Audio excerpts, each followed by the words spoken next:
A key witness in the Diddy trial has gone missing. This is super concerning because she is crucial for the case against one of the biggest names in music. She was actually going under a pseudonym like 3 other witnesses in the case, but she decided to waive that right and reveal her identity in her testimony. But now she's MIA. The federal prosecutors don't know where she is, her lawyers don't know where she is, and the prosecutors are using her testimony in the opening statement on May 12th. That's not that far away. For now, she's known as Victim 3, and she was subpoenaed, which means that she is required to be there. Determined to be Christina Coram, KK, who Diddy talks about a lot as his right-hand woman, if you will, and that they were discussing her, and then that led to her being served a drink where then she started to feel woozy, and then Mr. Combs her with an inanimate object, and then actually directed another gentleman to her while he watched and pleasured himself. Turns out, Ollie Carter wasn't just spilling tea on what Diddy and his crew were up to all these years. She was actually subpoenaed and listed as a key witness in Diddy's trial. But right as the trial kicked off, she vanished, literally disappeared. No one, not her family, not her lawyers, has any idea where she is. To make things even messier, a voice note Ollie had sent to a close friend surfaced just a day before the trial began. And what's in it? Disturbing details about the woman who's been shielding Diddy from the consequences of his actions. For years, Christina Coram. Christina isn't just some random name. Diddy himself mentioned her in a 2021 Facebook post, writing, "Meet Christina Coram, Chief of Staff at Combs Enterprises. Ina aka KK keeps everything in my life and business running. She's been my right hand for the last 8 years. And has consistently proven to execute and get things done now." With Ollie gone and this voice note coming to light, the spotlight is suddenly on Christina, and not in a good way.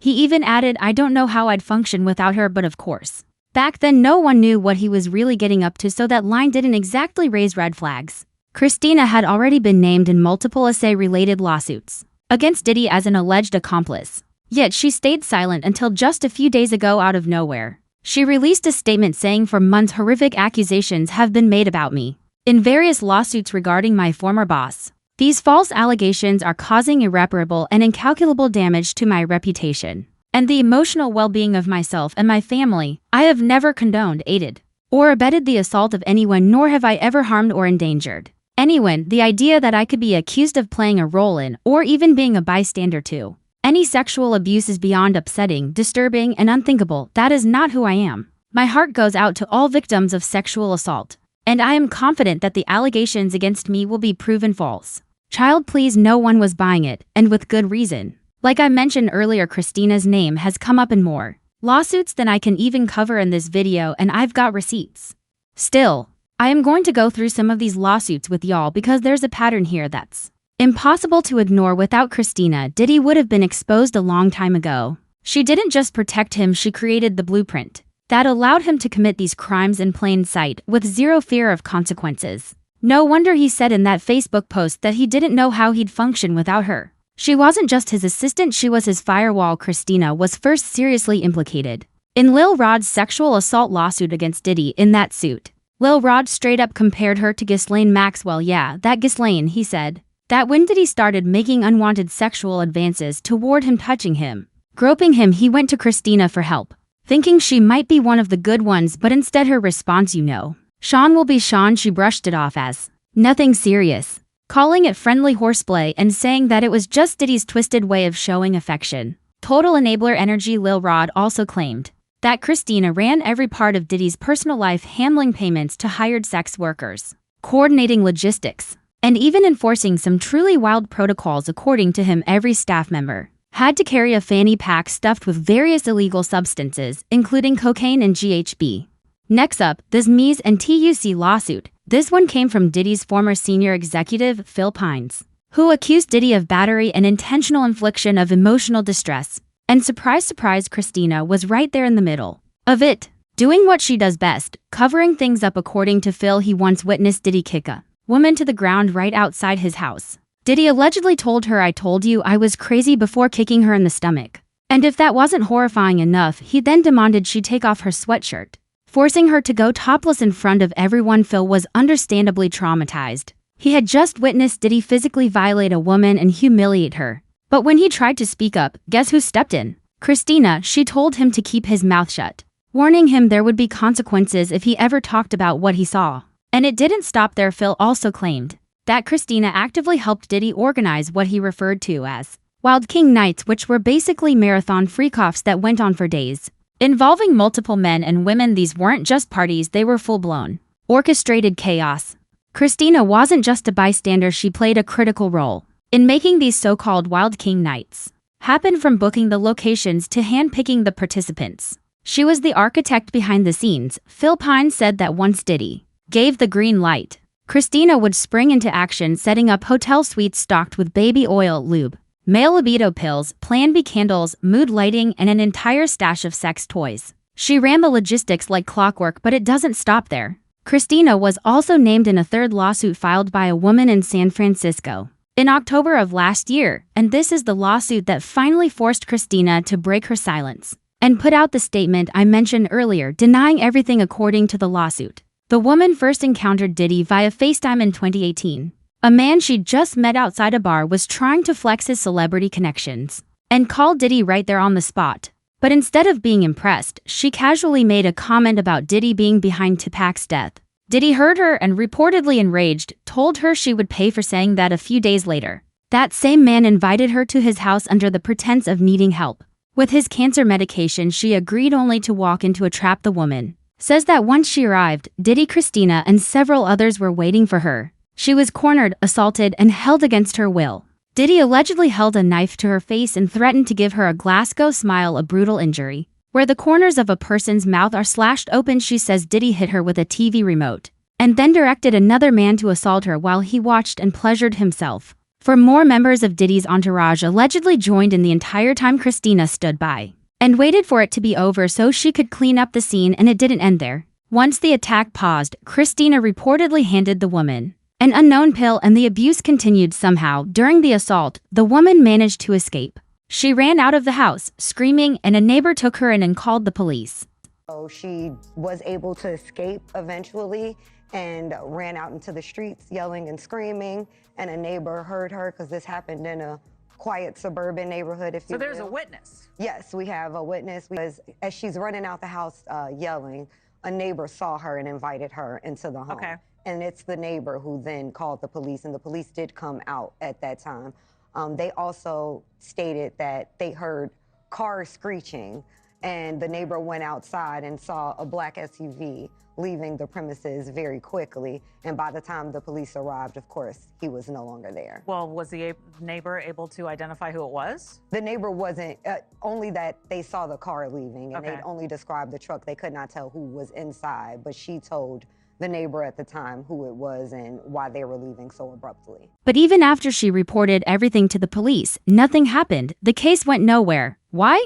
Because Diddy had clearly paid them off. This wasn't a what-I'm thing, it was a pattern. He used his power and money to silence countless victims. It wasn't until someone as famous as Cassie stepped up and filed a lawsuit that the wheels of justice finally started turning, and Diddy began to face real consequences. Mr. Combs seconded her with an inanimate object, and then actually directed another gentleman to her while he watched and pleasured himself.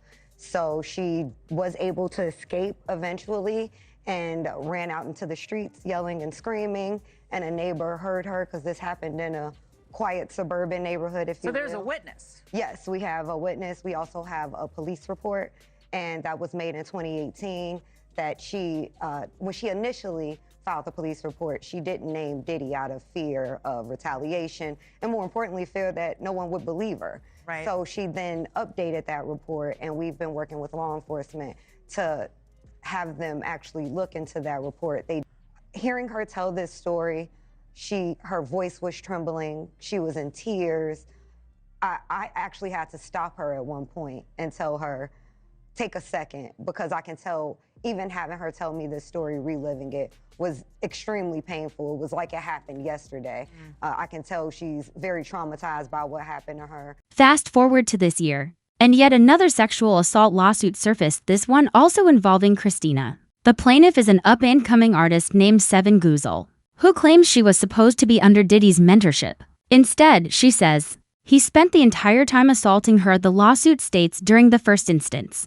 Combs forcibly compelled the plaintiff to perform oral sex. This occurred without her consent and despite her explicit refusal to engage in any acts with him. While all this was unfolding, one name kept coming up repeatedly: Ollie Carter. She's been spilling the tea on Diddy's behavior for quite some time, and everything she's accused him of matches the allegations piling up against him now. But then, Ollie mysteriously disappeared. It's now being alleged that she was scheduled to testify as a key witness in Diddy's trial. Just days before her disappearance, Ollie went live on social media, visibly distressed and crying, warning people she was terrified for her life and for her family's safety. She revealed that armed men hired to unalive her had broken into her home and ransacked the place. She even named some of the people she believed were behind the attack. According to Ollie, these individuals leaked her address and paid hitmen to come after her. You get pressured, attacked, stalked, and hunted down for your own information. You get abused and re-victimized again by people who wanted to argue a back and forth this week like that fucking mattered. Okay, you had Stu Peters and Timothy Charles Homestead going back and forth, and nobody has even bothered. Not that I give a damn, and not that I understand that you guys are gonna be that selfish, but nobody has bothered to apologize for all the hell that has happened. But you guys were arguing back and forth, and in that meantime, we lost our home. You don't believe me? Here you go. What once was a full house, we were still paying rent on our house. What we were doing this whole time was moving everything because our house is gone. Our house is gone. This is the speaking out. What was our beautiful 3-bedroom acre home on 21225 Standing Rock Avenue, because everybody has the address, because organizations that were attached to Marks, Sawyer, and many other organizations decided to put out the address, my license plate to one of my cars, and many other of my. So here you go. You can have it, right? Because this is what happens when you speak out. This is what happens when you tell all the truth. This is what happens when you decided to stand up for the children, and when you understand that survivors don't just get to do a seminar, and when you understand that survivors don't just get to just be and then show up somewhere and talk and monetize everything that they're saying. When you realize that that's bullshit, then you will understand. Look at the tactics and pay attention. Pay attention. I'm still not asking you for a damn thing but to wake up. I'm not asking you for a damn thing but just to get outside. I don't give a damn about money, numbers on my platforms. You can have all of it. You took everything. The only thing that I give a shit about right now is the fact that there is a baby in the way. There's babies in the way. There are people that I love that I can't get out of the way. What am I supposed to do when the people in the authority that you're supposed to go to, you can't go to them? Like I said, one of the key witnesses scheduled to testify against Diddy has also vanished, and many believe that missing witness is Ollie Carter. Officially, her identity is still unknown, listed only as Victim 3. But here's the thing, Ollie disappeared right around the same time this mysterious witness went missing. People are connecting the dots, and the math just doesn't lie. A key witness in the Diddy trial has gone missing. This is super concerning because she is crucial for the case against one of the biggest names in music. She was actually going under a pseudonym like 3 other witnesses in the case, but she decided to waive that right and reveal her identity in her testimony. But now she's MIA.